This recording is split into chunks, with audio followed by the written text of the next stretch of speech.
Didn't realize distress charm was back in style, Jackson said, tapping the peeling edge of paint with his knuckle like it had personally offended him. I leaned against the fridge, arms folded. You hungry? He turned, smirking. Not for food. His gaze dropped, then rose again, smug, though I wouldn't say no to ordering in. That Thai place still deliver here? He always asked questions like that ones he already knew the answer to. I nodded once and turned to the counter to grab my phone. God, this kitchen, he muttered, dragging out one of my mismatched chairs and flopping into it. It's like Brooklyn meets 1993. It works. I scrolled through the app. Steady fingers, he scoffed. Sure, if you're into, I don't know, nostalgia. The app blurred slightly. I blinked once. Focused again. Pat, see you. Yeah. Extra egg, you remember?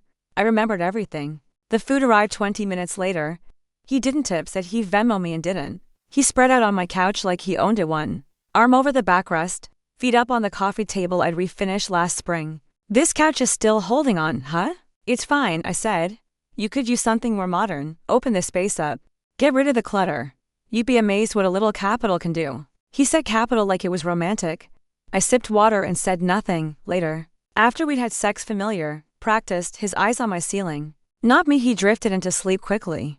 Always did. I lay beside him in the dark, eyes fixed on the same ceiling he hadn't bothered to compliment or critique. The fan creaked softly. Somewhere outside, someone shouted, then a dog barked. The city sounds I'd grown into like skin. He shifted beside me and murmured, could get you into a better spot. Closer to the park, my guys flipping a brownstone corner unit. I didn't answer. I don't think he knew I was still awake. My fingers brushed the edge of my pillow. The seam was fraying. I'd meant to fix it, like the paint, like the drip in the bathroom sink, like us. In the morning, he emerged from the bathroom with his shirt half buttoned, tie dangling from his neck. You still using that old toaster? He asked, eyeing the counter. Thing looks like it's from the Cold War. It works, I said again, calmer than I felt. He gave me a half smile. You've always had that minimalist resilience. Makes you kind of quaint, in a pathetic way. I turned to the sink so he wouldn't see my face. Ran cold water, counted to 3. He kissed my cheek, grabbed his jacket and was gone. That night, I walked the perimeter of my apartment, paint cracked. Above the window. Floorboards scuffed, but clean. Couch old, but mine. I sat on it, legs tucked under me, and looked around without judgment. Every object here had stayed. Jackson had not. 2 days later, Sandra knocked once and let herself in, holding a bottle of red and a small tray of something that smelled like garlic in heaven. Looked like a needs carbs kind of week, she said, sliding off her boots. You're not wrong, I said, clearing a spot at the table. She took one look at me and raised an eyebrow. He stayed again. I nodded. Double quotes, and he mocked the paint. She snorted. That's it? No. He called the toaster Cold War vintage, said I had pathetic charm, then offered to move me into one of his flip jobs. I nodded. Again, he's trash. Yeah. You thinking what I'm thinking? That I need to repaint? She leaned back, grinning. That, and maybe it's time you finally let him go. You deserve someone who doesn't treat your home like a waiting room. I stared at the wall behind her, at the uneven plaster. The dent I made when I dropped the shelf bracket. It's mine, I said. What is? All of it, this space, these choices. Damn right, she said, raising her glass to peeling paint and Cold War toasters. I clinked mine against hers, to knowing the difference between charming and pathetic. That night, I didn't check my phone, didn't wait for Jackson's text, didn't wonder what his condo looked like, or who he took there, or how modern the appliances were. Instead, I lay back on my couch, one leg draped over the side, and humming overhead. I looked at the same crack in the ceiling I'd seen 100 times. This time, it looked different. You boxed his stuff? Sandra's voice carried from my doorway as she stepped into the living room. Her eyes went straight to the small cardboard box on the coffee table. Yeah. She crouched beside it, flipped open the flaps. Razor, to cufflinks, cologne, tie. Jesus, this I might sleep over, but don't call me your boyfriend starter pack? He never officially moved in. Did he ever officially do anything? I sat across from her, elbows on my knees. He just stopped being here. Sandra held up the cufflinks. Why keep these? I'm not keeping them. I'm preserving the evidence. Of what? That I wasn't imagining it. 3 weeks earlier, he come over late, already on his phone. He kissed my cheek without looking at me. You ate? No. He nodded toward my kitchen. Still no microwave, still no microwave. Christ, you know they cost like $50, right? I smiled without smiling. I'll add it to my vision board. He didn't laugh, just tapped away at his phone again. I didn't even notice when it stopped feeling like a relationship. I said now, watching Sandra finger the tie navy silk with a small pull near the seam. He noticed, she muttered, just didn't care enough to say it out loud. I looked at her. You think he ended it first? No, she said. I think he waited for you to do it, so he could feel like the good guy. He's probably still out there saying, it just didn't work out. He never asked if I was okay. Of course not, that would have required awareness. The last time I saw him, it rained. He stood in my doorway, shaking off water like a retriever. I've got an early showing in the morning. Probably shouldn't stay. I nodded. He hesitated. Looked past me at the living room. You're good. I nodded again. He leaned in. Kissed the corner of my mouth like someone finishing a conversation. Text me sometime. Then he walked down the hall. Didn't turn back. Sandra picked up the cologne, uncapped it and sniffed. Ugh, cheap power. He left it in the bathroom. Probably forgot. No, she said, setting it down. That's how men like him say goodbye. They leave behind something just enough to haunt you, just enough to be missed. I leaned back, staring at the ceiling. It's not haunting. Good, it's just information. She looked at me. Meaning? I want to remember how it actually felt, the slow decay, the way he laughed at things I loved. How nothing was ever quite good enough. Even you, especially me. She stood, brushed off her jeans. Want me to burn the box? No. I'll store it, in case he comes back. I shook my head. So I never let him. She paused at the door. I hope the next man you let in here feels lucky. He will, I said, because I'll choose him, not chase him. Sandra smiled. That's my girl. The envelope was cream-colored and thick, the kind usually reserved for wedding invites or estate notices. It had my name handwritten across the front. I opened it with the side of a butter knife. Standing barefoot in the hallway, to all current tenants, as of the spring, I will be retiring and selling the building. All residents will have first right of refusal should they wish to purchase their units. Please see enclosed. I sat down on the floor. You got one too? I asked, knocking on to be. Sandra opened her door with a toothbrush in her mouth. She held up an identical envelope, eyes wide. When? 10 minutes ago. She stepped aside, motioning me in. Did you know he was selling? She shook her head. He's owned the building since Reagan. Mr. Holt answered the door in suspenders and socks, with his reading glasses still halfway down his nose. I figured you'd come knocking, he said before I could speak. Is it real? He nodded, slow and final. I'm old, honey. My wife wants Arizona. I didn't know you were married. He chuckled. Most people don't. She's real, though. Hates the winters, hates this place. If I'm honest, it's not much, but it's yours, he finished. Eyes warm. I know. That's why I wanted to offer it to you first. We sat in his kitchen. The same linoleum from the 70s curling up at the edges. I thought you'd just pass this to another manager, I said, and let some shark flip it into luxury studios. He shook his head. You think they keep rent below market like I did? Let people live, not just lease. No, I said, they gut it, raise prices, evict Sandra. Exactly. He pushed a paper toward me. You've got a decent job. Think you could swing it? I freelance, I said. You're the one who helped that Korean bakery down the block get their books straight, right? I blinked. How'd you know? I listen. I'm old, not dead. I stared at the offer price. It wasn't small, but it wasn't impossible. Can I ask why me? He leaned back in his chair. You notice things. You fix what you can reach. You care. I looked at the price again. I'd need time. You've got 60 days before it hits the public market. Sandra came over that night with a bottle of wine and 2 different spreadsheets. You're actually thinking about it? She asked. I'm more than thinking. She paused, glass at her lips. Does this have anything to do with Jackson? I didn't answer right away. She set the glass down. You don't have to prove anything. I'm not. Then why does your face look like war prep? I exhaled. Because he laughed at this place, at the leaks, at the walls, like I was less for living here. She tilted her head and, now I'm going to own it. Can I help you? The receptionist asked. I have a 10A.M. with Tessa Monroe. She looked me over, hair pulled back, charcoal blazer. The shoes I used to wear to quarterly reports. She buzzed something. On her desk, go on up. 3rd floor, last door on the left. The office was glass and chrome, modern in a way that tried to hard. Tessa stood when I entered, tall, tailored, white blonde hair and a razor straight bob.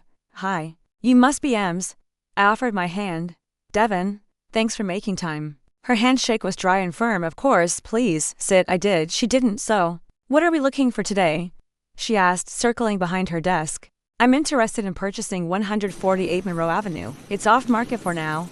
Her smile tightened. Monroe's a multi-unit, I'm aware. She sat then, legs crossing slowly. It's not exactly beginner-friendly. Good thing I'm not a beginner. She blinked. What's your experience? Finance, 8 years. Consulting, 3. Now I help small businesses clean up their books. That's not what I meant, I know. She opened a drawer, pulled out a slim file. We've had interest already, investors, developers. What makes you think your offer would hold up? I know the building. Everyone says that. I don't mean I toured it. I mean I've lived there for 6 years. I know where the pipes moan in winter. I know which units overheat and which ones freeze. I know the people. Her brows lifted. You're a tenant, correct, and you want to buy the building. I smiled. Correct again.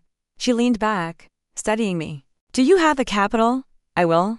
Can you show proof of funds? Not yet. That's a problem for now. She tapped a pen against the folder. You understand there's no guarantee you'll get first refusal once it's on the open market. I have 60 days, you're sure? Yes, I have it in writing from Mr. Holt. She gave a small, considering nod. He trusts you?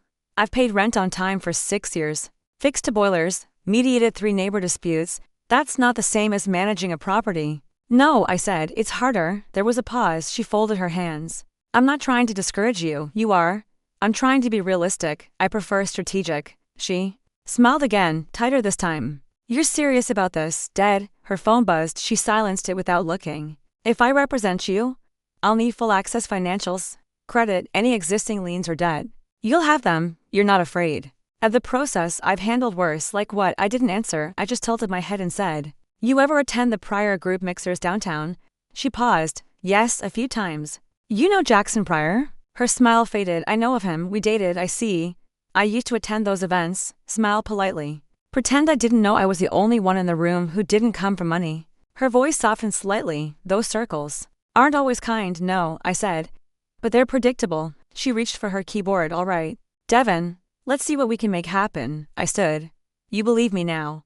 I don't have to. She said, but I'll take your call. Claudia Finch's office, said the assistant's voice. Who's calling? Devin Hale. Tell her I'm not asking for a job. A pause. Then? Hold, please. Devin, Claudia said. Crispin and hurried. You died or got smart. Bit of both. You busy? I'm expensive. That count. I'm liquid. A pause. Talk. I met her the next afternoon at a corner table in a private club in Midtown, where the silverware was heavy and the silence had rules. She wore black cashmere blazer, heels sharp enough to cut a man's reputation in half.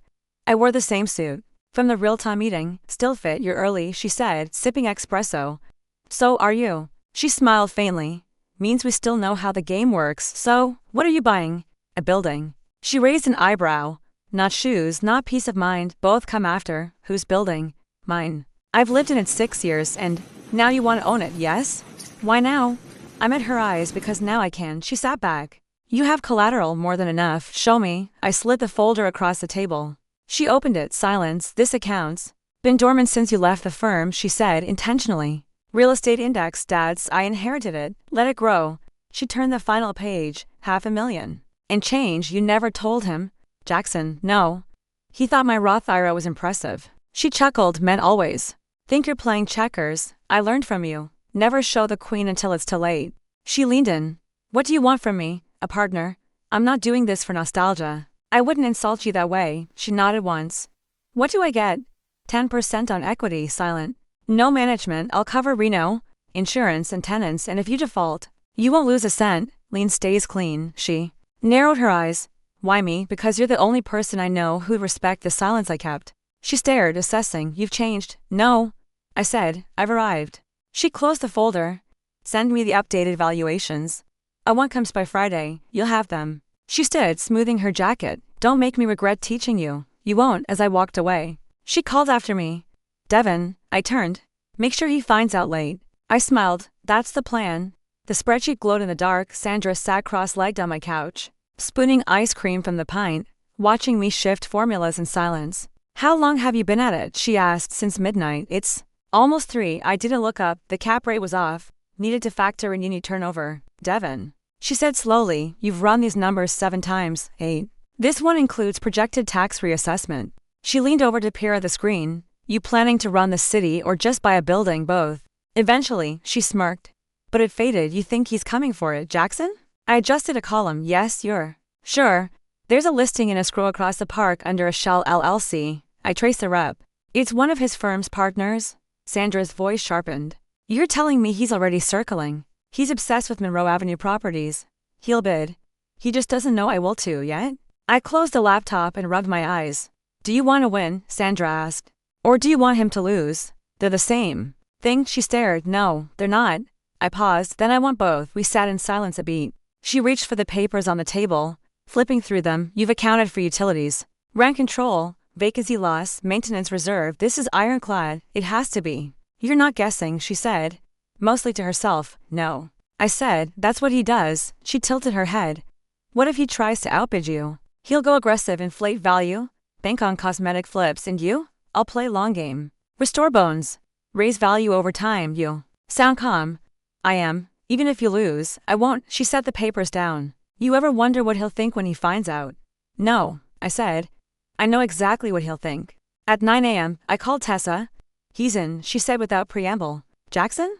His offer's coming in through a holding entity, but it's him. Amount to .4. High, deliberate, I smiled. Then I'll go strategic.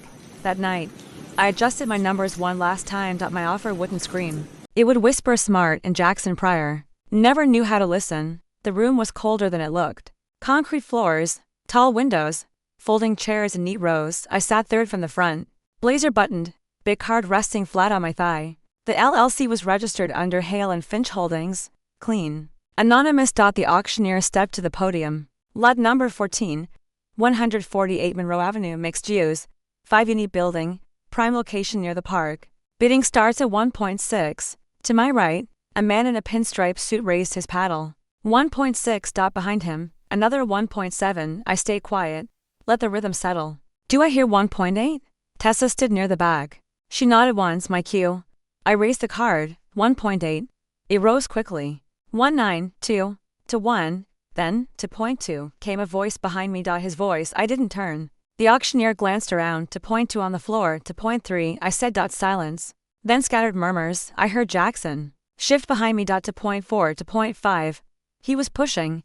I waited 5 beats. To .6. Paddles lowered. Bidders glanced sideways. The auctioneer's voice cut the air. To .6. Do I hear? To .7. Silence. Going once, going twice. Sold. Gavel. Chairs scraped the floor. Voices rose. I stood slowly. You? Jackson's voice, sharp behind me. I turned. He was already walking toward me, disbelief dragging his features tight. Jesus, Devin. Hello? Jackson, you bought it. Yes, for what symbolism? No. For ownership. He laughed once, bitter. You realize you just overpaid? No. I said. You did. He blinked. Wade, Hale and Finch. That's you? I didn't answer. You're using Claudia. She knows value when she sees it. His mouth opened, then closed. You've been planning this. I shrugged. I noticed things. He stepped closer. You went behind me. No, I said. I went around you. You could have told me. You could have respected me. He laughed again. Softer this time. This is about the apartment. It's about what you thought I'd never be. And what's that? Capable. He stared at me. You think you're gonna run that place? Handle contractors, tenants? Yes. You're not cut out for that. You're not qualified to decide. I have 10 years in this business. And I've lived in that building for 6. He exhaled hard. You always were stubborn. No. I said. I just stopped bending. He looked down at his shoes, polished, loud, then up at me again. Was this revenge? Does it feel like it? He didn't answer. I stepped past him, toward the exit. His voice followed me. You still have my cufflinks. I paused. You can keep them, he said. Looks like you've earned the set. I didn't turn, just kept walking. My heels clicking like a metronome through the hush. Leo crouched beside the baseboard in Unit A, tapping lightly with the handle of his hammer. Termite damage, I asked. Old, long dead. But this whole strip's got to come out. You want me to match the molding or upgrade? What would you do if it were yours? Upgrade, he said. Clean, simple. The room's already got good bones. I nodded. Do it. He stood, wiping dust off his hands. You're not afraid to make decisions. That's rare. I've made harder ones, he grinned. You and the last owner complete opposites. I know. We walked through the hall. The air smelled like plaster and citrus cleaner. Every window was cracked for ventilation. I'm bringing someone by to look at tile, I said. Bathroom or kitchen? Both. I'll be upstairs. Sandra arrived 10 minutes later with 2 sample boards and a bag of croissants. You need carbs, she said, holding them out. You look serious. I am serious. She laid the samples on the old radiator cover. Left one's neutral, safe. Right one's risky but chic. Which would Jackson hate more? She grinned. The right. I'll take it. She looked around. You've changed things already. Not much, no, she said. But the building feels lighter, Maybe it's just breathing again. Or maybe it's you. I took her through Unit 3B. The balcony still needed reinforcement. The kitchen faucet still sputtered. He said this place was beneath. You? Sandra murmured. He was wrong. About the building. About me. Downstairs. Leo met us with a clipboard. HVAC is 30 years old. It's dying. Replace it, I said. No hesitation. It's an investment. He nodded. This place matters to you, yes? I said. It does. That night, I walked each floor again. Fresh paint covered the cracks. Floors no longer creaked. It didn't feel like his commentary anymore. It felt like mine. The headline was quiet. City launches inquiry into real estate ethics. Violations. No names in the title.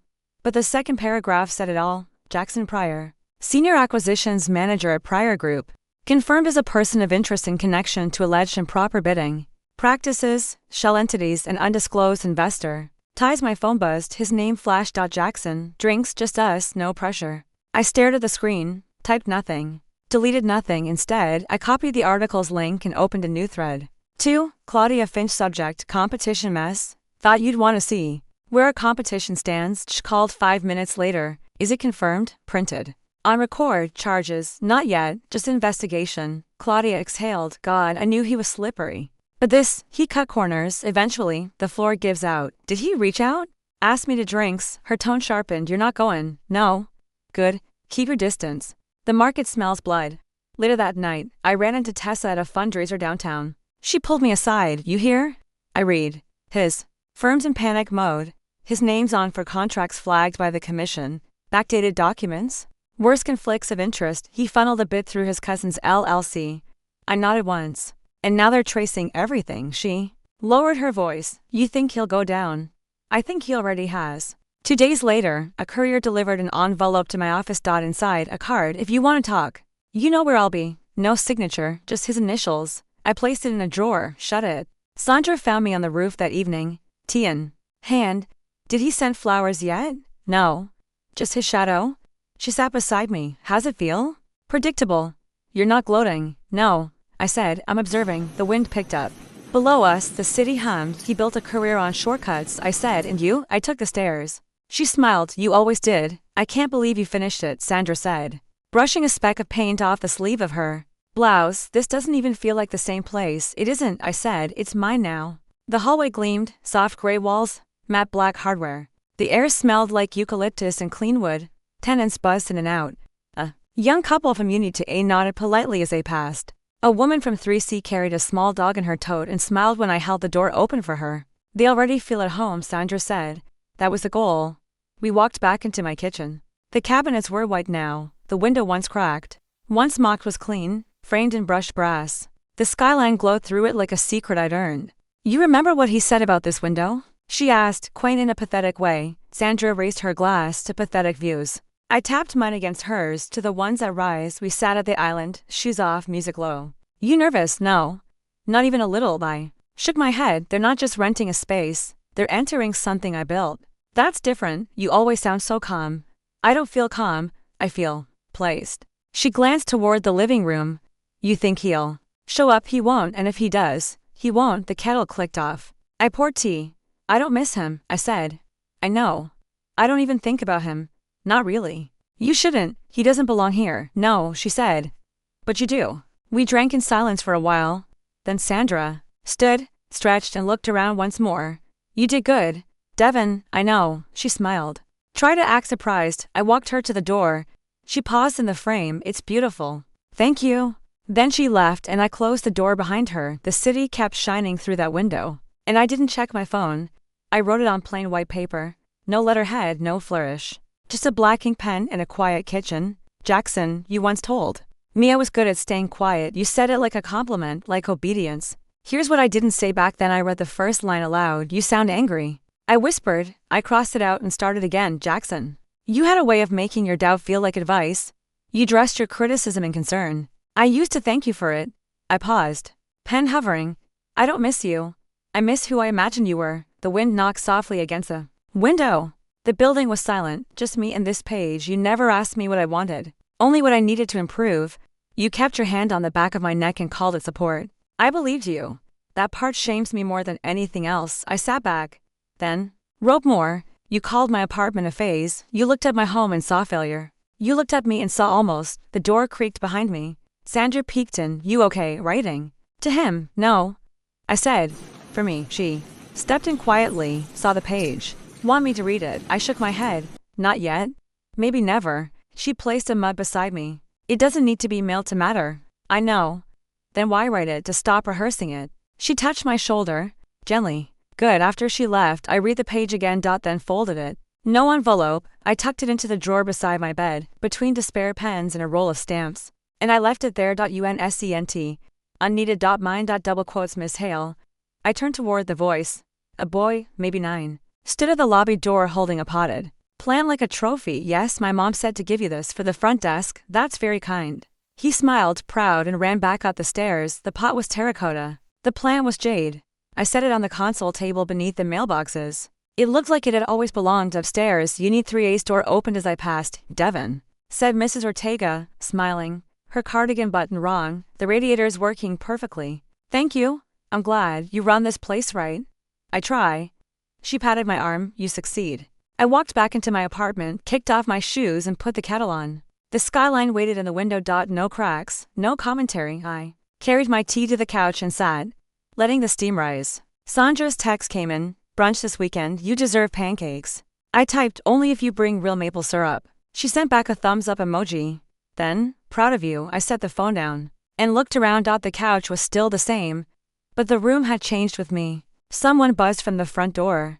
I checked the intercom package. The voice said. I pressed the button. Come in. Moments later, there was a soft knock. A brown box. No return label.